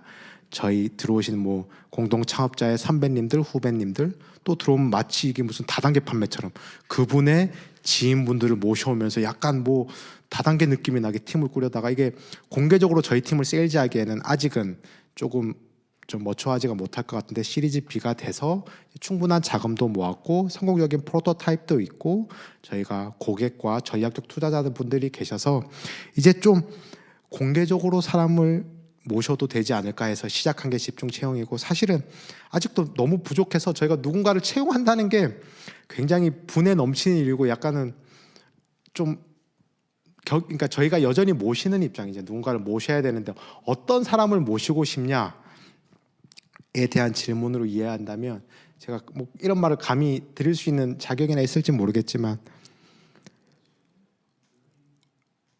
그 평범한 일을 특별하게 해내시는 분들이 있습니다. 이건 저희 리벨리온이랑 다르더라도 이제 학생분들께 좀 말씀드리고 싶은데 굉장히 쉬운 코드라도 굉장히 정성스럽게 만들어내는 부분, 누구나 할 수 있는 일이 있거든요. 누구나 할 수 있는 일을 되게 특별하게 만드시는 분이 있습니다. 시스템하게 일을 만든다는 그냥 하나 애독하게 하나 하고 딱 치우는 게 아니라 일에 대한 태도와도 직결이 됩니다. 태도와도. 근데 사실 이런 분들은 좀 제가 성급한 일반화를 하자면 3개월만 같이 일해보면 알 수 있습니다. 3개월만 같이 일해보면 평범한 일을 특별하게 해내시는 분들이 계세요. 이거 제가 구체적인 예를 들면 조금 너무 그렇긴 한데 뭐 어떤 일들이 있을까요? 그러니까 저희들 음식으로 하겠습니다. 구체적으로 하면 저희 혹시나 좀 부적절한 예가 될 수 있어요. 라면은 다 끓일 수 있는데 라면을 기가 막히게 끓이는 사람이 있습니다. 이건 약간 애티튜드에 가깝습니다. 사실 뒤에 적힌 대로만 끓여도 되거든요. 뒤에 적힌 대로 안 끓이니까 이 사달이 나는 겁니다. 사실은. 마찬가지로 뭔가 매뉴얼대로 해내고 스케일러블하게 구조를 만들 수 있는 그런 분들이었으면 좋겠는데 더 중요한 건 사실은 애티튜드입니다. 사실은. 그러니까 일을 하다 보면 어쩔 수 없이 그레이 에어리라는 게 생깁니다. 이게 내일인지 니일인지 모르는 일들이 생깁니다. 내일인지 니일인지 모르는 이야기에서 먼저 픽업해 주시는 분들이 그런 팀원분들이 너무너무 소중합니다. 근데 그런 거는 사실 인터뷰에서 저희가 확인할 수는 없습니다. 저희가 이런 채용 인터뷰에서 그거를 확인할 수 없는 건 너무 아쉬워요. 뭐 다 그런 일 하세요. 그러면 100명이면 100명 다 예스라고 하시니까. 근데 이거는 삶의 태도와도 있고 어떤 일에 트레이닝 받았냐, 그 회사의 문화랑도 상관이 있습니다. 뭐 KPI 중심으로 이게 흐르다 보면 그레이한 에어리아에 있는 일들을 거의 픽업하지 못하는 경우들이 생겨서 내일 니일 아닌데도 기꺼이 해줄 수 있는 그런 태도가 있는 분들이 정말로 필요합니다. 사실 그거는 어떤 의미에서 스타트업에만 가능한, 좀 더 구체적으로 얘기하면 좋은 스타트업에만 가능한 문제입니다. 그래서 일하는 태도들, 영역을 나누지 않는 거. 나는 재무팀이 아닌데 왜 그래? 그걸 리걸팀이 해. 야, 나는 소프트웨어 개발자인데 왜 하드웨어 일처리까지 내가 하고 있니가 아니고 뭐라도 같이 해서 다 같이 모여서 그냥 좋은 AI 반도체를 만들자는 단 하나의 비전에 대해서 니일 내일 가리지 않는 게 개인적으로 그런 팀원분들이 너무너무 감사하고, 근데 인터뷰 때 조금 알 수 있는 것들이 있습니다. 약간 사소한 일들을 특별하게 해내는 일들을 어떤 일을 해왔는지 1시간 정도 일을 나눠보면, 그러니까 모든 사람들이 학교 생활을 하면서 회사 생활을 하면서 특별한 일을 받지 못합니다. 연극을 100명이 하면 감독 1명, 주연 1명입니다. 이 사람들이 저는 더 주목하는 건 뭐냐면 조연의 역할을 했을 때도 어떻게 그거를 특별하게 수행해냈는가가 저는 더 중요하다고 생각하고 있습니다. 조연을 맡았을 때 어떤 일을 처리했니? 일단 그 삶의 철학의 부분이야. 사실은 제 감히 이야기 1시간 정도 이야기를 나눠보면 얼추 알게 되는 부분이 있습니다. 그러니까 저 리벨리온이 원하는 인재상일 수 있지만 일반적으로 어떤 스타트업에 맞는 인재상일 수 있겠다. 근데 반면 대기업은 굉장히 스페시픽한 스킬셋이 필요한 경우들이 많습니다. 스타트업도 이제 스케일업이 돼서 시리즈 B, C가 되면 변호사도 들어오셔야 되고 뭐 회계사도 들어오고 전문적인 일 처리를 해야 되니까. 어떤 이 생태계를 아는 그 스페시픽한 스킬셋이 필요하지만 초기 스타트업에 한해서는 그런 그릿이라고 하죠. 그런 어떤 일이든 구별 가리지 않고 해내는 능력들, 사소한 일을 정말 특별한 정신으로 해내시는 분들이 그런 분들이 있는 곳이 좋은 스타트업이고 리벨리온도 그런 분들을 모시려고 하고 있습니다. 좋은 질문 감사드립니다.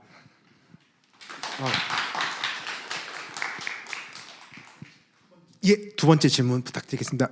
성윤 학생님. 기계공학과 성운 학생입니다. 예, 무슨 학과라고요? 기계공학과 성운입니다. 예. 질문에 앞서 오늘 재미있고 유익한 강연 감사드립니다. 제가 최근 자율주행에 대해 공부를 하고 있어서 관련된 질문 하나 드리겠습니다. 최근 기사의 제목 중 챗GPT가 스스로 운전한다라는 리벨리온의 AI 반도체가 사용될 라지 랭귀지 모델과 자율주행에 대한 결합에 대한 기사를 읽었습니다. 주 내용은 라지 랭귀지 모델은 인간과 비슷한 수준의 추론으로 변수를 처리하는 것이 가능하다고 알려져 있어 이것을 자율주행이 풀지 못한 과제인 전에 겪지 못하는 상황에 대한 대처를 해결할 수 있는 새로운 가능성을 제기하였습니다. 그렇다면 대표님께서는 라지 랭귀지 모델과 자율주행 혹은 자율 작업에 있어 결합 가능성을 어떻게 보시는지 궁금합니다.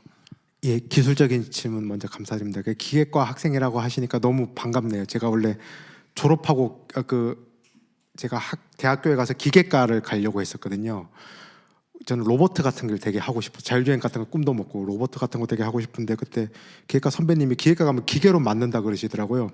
아, 그래 저기는 가면 안 되겠다 해서 어렴풋이 간 게 전작과였고, 근데 저는 또 유학은 컴퓨터 사이언스로 갔었습니다. 그래서 아까 말씀하신, 죄송합니다 이상한 소리를 해서, 일단 자율주행은 LLM 이전의 비전 모델로 얼추 돌아가고 있습니다. 테슬라 지금 다 돌아가는 게 비전 트랜스포머일 수는 있잖아. 뭐 LLM까지는 아니고 LLM 이전에도 얼추 어느 수준의 지금 자율주행은 이루어지고 있고 계속 업데이트가 되고 이것도 계속 발전해 나가는 상황. 솔직히 말씀드리면 LLM과 연관된 자율주행에 대해서 리서치는 있었을 테고 저는 잘 모르는 상황이긴 합니다. 근데 어떤 곳에서 쓰일지를 조금 고민해 보면 어떤 레귤레이션 관련된 부분들, 주어진 상황이 기술된 부분들을 인풋으로 받아서 가지고 있다가 그 인프런싱 하는데 쓸 걸로 정도로 예상을 하고는 있습니다.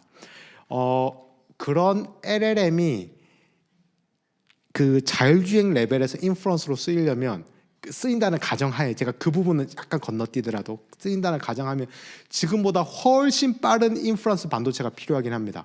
주어진 인풋, 아마 LLM보다 아마 멀티모달 쪽으로 발전할 것 같고, 그러니까 랭귀지뿐만 아니라 비전 같은 인풋도 받고 비디오 받고, 그러니까 요즘 멀티모달이라고 하는 이제 그런 쪽으로 발전이 되면 계산량이 역시 더 많아지고, 그러다 보면 저 무슨 비전 모델뿐만 아니라 다른 인풋까지 받아서 제가 브레이크를 밟아야 되는 상황이, 인명 피해를 줄이기 위해서 그런 상황이 그게 컴퓨테이션 프로세싱 스피드거든요. 레이턴시 더 빠르게 연산할 수 있는 AI 반도체가 GPU 이상 간 AI 반도체, FPGA 같은 게 하드웨어가 있어야 좀 뭐 LLM이든 멀티모달이든 큰 모델이 자동차 안으로 들어올 수 있지 않을까.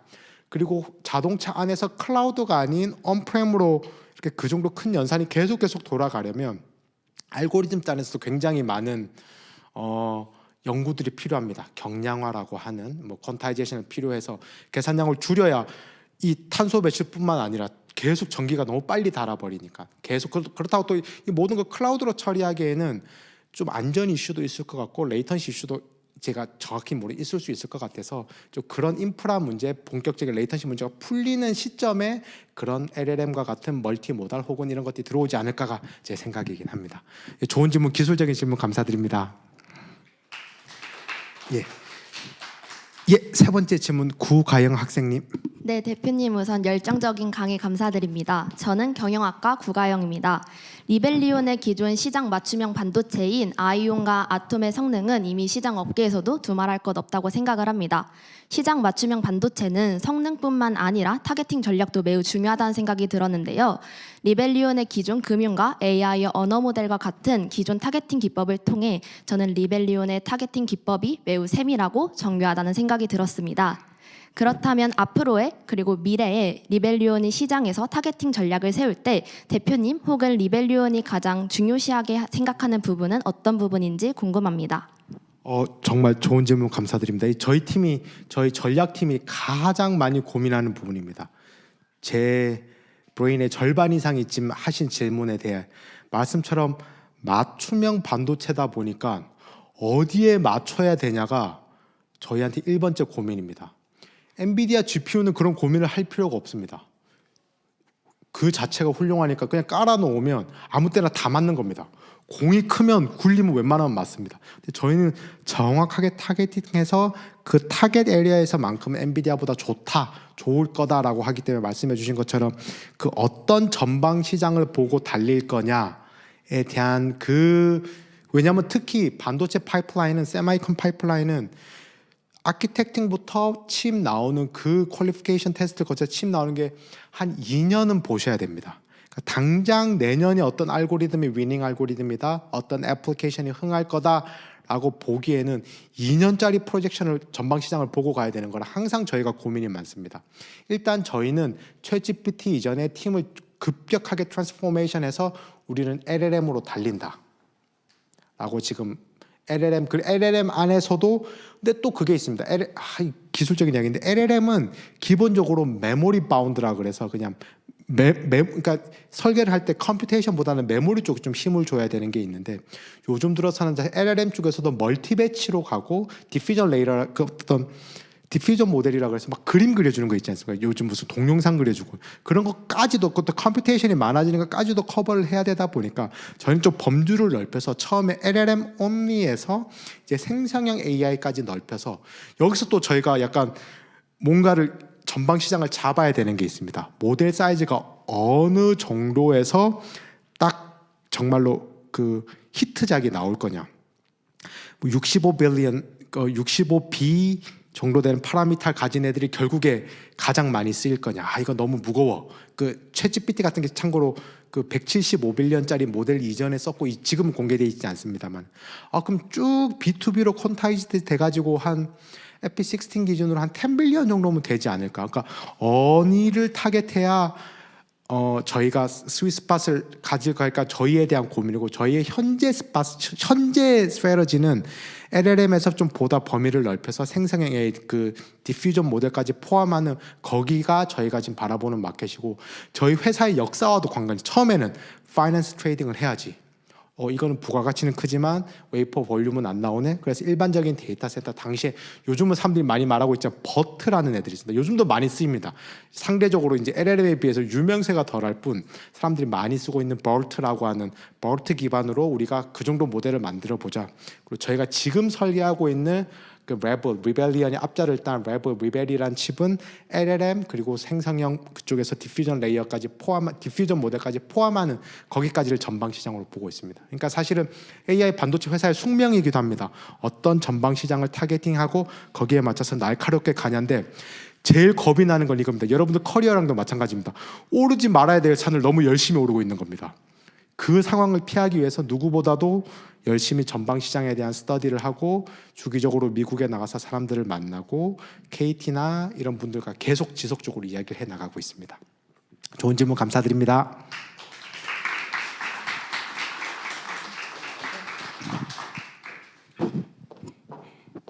자, 지금까지 좋은 말씀 주셨는데요. 이번에는 제가 온라인으로 접속한 친구들이 한 질문을 두 개를 선별했는데 그 질문을 드리도록 하겠습니다. 첫 번째 온라인 질문입니다. 퓨신닌 학생이 질문한 내용입니다. 창업을 하려고 노력을 하고 있는 사람들에게 창업하면 무엇을 제일 중요하게 생각해야 되는지 궁금합니다. 그리고 창업하시면서 힘드실 때 어떻게 이겨내셨는지 궁금합니다. 라는 질문을 주셨습니다. 예, 퓨신님 학생님, 제가 뒷부분에도 말씀드렸는데 일단은 창업을 하려면 그 창업의 그 상황, 그러니까 저의 아주 짧은, 굉장히 이거는 저의 경험에 국한된 문제일 것 같긴 한데, 창업을 할 만한 그 상황을 조금 기다리시는 게 먼저가 돼야 될 것 같고, 그냥 마냥 기다릴 수가 없으니 그 가운데 해야 될 일이 있다면 저는 좋은 동료를, 그게 창업 이후에 모시게 될 분이든 같이 창업할 분이든 좋은 동료를 모으시는 그런 시간이 있었으면 좋을 것 같습니다. 일단은 상황적인 거를, 본인이 갖고 있는 스킬셋과 본인이 갖고 있는 걸 가지고 그 상황적인 게 딱 맞닿아지는, 어찌됐건 뭔가 그런 게 있어야 뭔가를 할 수 있으니까. 근데 그 사이에 뭔가를 해야 된다고 저한테 물어보신다면 결국 사람인 것 같습니다. 창업 아이템은 창업하시고 나셔도 바꾸실 수가 있습니다. 창업 아이템은 실패하고 실패. 근데 창업 동료만큼은 좀 기술적인 이야기지만 처음에 시작할 때 지분을 나누는 거라든가, 정말 이 사람이랑 계속해서 힘든, 심지어 보릿고개 같은 걸 다 버텨낼 수 있을 건가에 대한 고민이 있어서, 저한테 지금 이제 창업한 이제 4년이 된 저한테 물어본다면 창업의 첫 단추는 좋은 동료를 모시는 거. 창업하고 나서 그 10번부터 30번 정도까지 어떻게 제가 어떤 사람들을 모실 것인가, 사람들 모시는 게 쉬운 일이 아니거든요. 저희 창업 어떤 의미에서 투자자분들 모시는 것보다 더 힘든 일입니다. 퀄리파이된 분들을 모신다는 거는. 좋은 스타트업은 그냥 좋은 사람들이 모인 스타트업입니다. 적어도 30번 기준으로. 창업 아이템 기준으로 좋은 스타트업이라기보다는 좋은 사람들이 뭔가를 해낼 수 있는 에너지 갖고 모이려면 이 공동 창업자를 모으시는 것뿐만 아니라 이후에 뭐 사원번호 10번부터 30번까지 어떻게 모으시고 그거를 어떻게 하실지에 대한 고민이 가장 중요할 것 같습니다. 그리고 두 번째가 힘들 때 어떻게 이기는지. 이제 항상 힘들죠. 사실은 항상 힘든데 뭔가 이거를 일탈로 풀어줄 만한 시간적 여유도 없습니다. 더 슬프게는 금전적인 여유도 없습니다. 그냥 뭔가 힘들면 사실 일탈이 제일 좋거든요. 잠깐 뭐 영화 보러 간다거나 하루 동안 어디 갔다 온다거나, 하루 동안 뭘 해버리면 막 보내야 될 이메일 40개, 안 읽은 카톡 56개, 막 전화기로 욕하고 어디 갔었냐 막. 그러니까 저는 개인적으로 일탈이 좀 주는 그런 게 있었는데 그거 할 수 있는 시간적인 여유가 없다 보니까, 그래서 어떻게 이겨냈냐면 아까 말씀드렸던 작은 순간들을, 거기서 그냥 정신 승리하는 수밖에 없습니다. 작은 순간들을. 이 정신 승리는 뭐 돈이 안 들거든요. 스스로 이겨버리면 되니까 기분 좋은데 이러면서 뭔가 그러니까 작은 순간에 의미를 두면서 제가 가는 방향에 대한 확신을 찾아가거나 그런 것들이 쌓여 있어야 됩니다. 사실은 굉장히 힘듭니다. 창업하면 힘든 순간들이 많죠. 힘든 순간들이 많은데 그거는 좀 본인만의 노하우가 있으면 좋겠다라는 생각을 친구 관계에서 풀어낼 수가 있을 거고, 근데 뭐 친구 관계에서 더 스트레스가 올 수가 있죠. 잘 생각하셔야 됩니다. 그래서 그러니까 여러 가지 저희 은사님, 교수님들을 찾아뵙는 것도 방법일 테고, 사람 관계에서 그걸 풀어낼 수가 있을 테고, 저는 그냥 제가 가는 일의 의미에서 뭔가를 찾았던 것 같습니다. 남들이 보기엔 되게 오글거리고 그런 것이라도 그 제가 하는 일에 대한 의미, 제대로 가고 있다라는 거에 대해서 어제보다 오늘이 낫네에 대한 그런 걸로 이겨냈었던 것 같습니다. 네, 잘 들었습니다. 네, 두 번째 질문입니다. 강서연 학생 질문인데요. 기업들이 AI 서비스 비용을 줄이려고 할 때 근본적인 문제는 GPU의 한계라는 점을 간파하고 AI 반도체 창업으로 이어가시기까지 이러한 지식들과 안목들을 어떻게 가지실 수 있었는지 궁금합니다. 예, 강서연 학생님 질문 감사드립니다. 22학번이니까 진짜 와, 감회가 새롭네요. 제가 02학번이거든요. 와, 22에도 학번이 있을 수가 있네요. 어우, 예, 질문 감사드립니다. 그러니까 어떻게 이 창업에 대한 그 니즈를 알아낼 수 있었냐, 이 굉장히 중요한 질문이, 사실 여기서부터 창업이 시작하는 걸 테니까. 저는 그 전선에 있었던 것 같습니다. 그 잡마켓 전선에 있다 보니까, 그리고 저보다는 이거에 대한 니즈는 저희 공동 창업자들이 더 많이 느끼고 있습니다. 저희 김용훈 박사님 같은 경우 루닛이라는 스타트업에서 이미 그 AI에 대한 연구를 하다 보니까 AI 소비자로서 AI 공급자, AI 하드웨어 공급자가 해줘야 될 내용들을 이미 캐치하고 있었고, AI 반도체를 공급자 사이드에서 제일 많이 자주 만들었던 친구들이 있었고, 그리고 저는 그 하이 프리퀀시 트레이딩이라는 그런 트레이딩을 하다 보니까 그 레이턴시라고 하는 컴퓨터 프로세서가 얼마나 중요한지에 대한 감이 있다 보니까 사실 그 각각의 각 직업의 최전선에서 각각의 니즈들을 이미 알고 있는 상태에서 준비를 했었습니다. 그러니까 그게 좀 저희같이 늦가지 창업생들한테 좀 유리한 점이긴 하죠. 실제로 각 필드에서 이미 메인 플레이어로 뛰고 있으니까 딱 저희 나이대가 딱 좋은 것 같습니다. 이제 저희 나이대로 올라가서 이제 임원이 되시고 나면 이제 주로 보고를 받으시죠. 막 이러면서 다시 와. 뭐 그러니까 근데 실제 필드에서 뛰는 딱 그 선에서는 뭐가 딱 구체적인 니즈인지를 알 수 있습니다. 레스토랑 사장님이 고객의 니즈를 알 수 없습니다. 레스토랑에서 실제로 서빙을 하고 요리를 만들다 보면 페인 포인트들이 생깁니다. 뭔지를 알고 종합해서 만들어내는 거에서 저 같은 경우는 저랑 저희 공동 창업자들 실제 필드에서 있었기 때문에 AI 하드웨어 공급자였을 뿐만 아니라 AI라는 그 어떤 실제로 AI 하드웨어의 그 공급자가 반대쪽을 뭐라 그랬죠? 그 수요자였기 때문에 좀 그런 걸 알 수 있었고 실제로 어떤 문제가 있는지 창업까지 이어질 수 있는 문제가 있는지를 알아내시려면 좀 현장에 저는 답이 있을 거라고 생각하고 있습니다. 네, 잘 들었습니다. 그럼 지금까지 그 대표님의 리벨리온 창업 스토리부터 AI 기술 그리고 AI 반도체까지 네, 소중한 시간 내어서 우리에게 좋은 말씀 해주신 박성현 대표님께 감사하는 마음으로 박수 드리겠습니다. 감사합니다. 긴 시간 들어주셔서. 감사합니다, 교수님.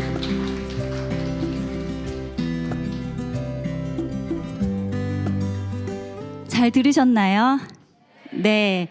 저는 개인적으로 사회과학을 공부하는 사람인데요. 아까 대표님께서 시작하실 때 AI 포비아에 대해서 이제 말씀을 주셨는데 생각해보니 제가 AI 포비아를 가지고 있었던 것 같다라는 생각이 들었습니다. 근데 오늘 강연을 들으면서 AI 기술뿐만 아니라 넘어서 AI 반도체까지 아주 소중한 그러한 커런한 지식들을 그 최신 지식들을 네, 들어볼 수 있어서 의미 있는 시간이었던 것 같습니다. 여러분들도 모두 의미 있는 시간이 되셨기를 바랍니다.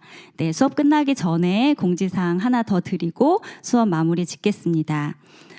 수업이 지금 4시 25분인데요. 5시까지 3줄 소감 네, 사이버 캠퍼스에 남겨주시면 되고요.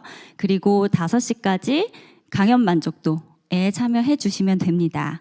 그리고 더 중요한 거는 제가 오늘 수업 시작하기 전에 말씀드렸던 것처럼 출결 기준이 약간 변경되었는데요. 그 변경된 출결 기준에 관련한 자료는 제가 오늘 사이버 캠퍼스에 업로드 해드릴 테니까 다시 한번 확인하시고 다음 주차부터는 혼동 없이 수업에 잘 집중하실 수 있으면 좋겠습니다. 자, 그러면 2주차 지성학 1 첫 번째 강연을 여기서 마치겠습니다. 모두 고생 많으셨습니다.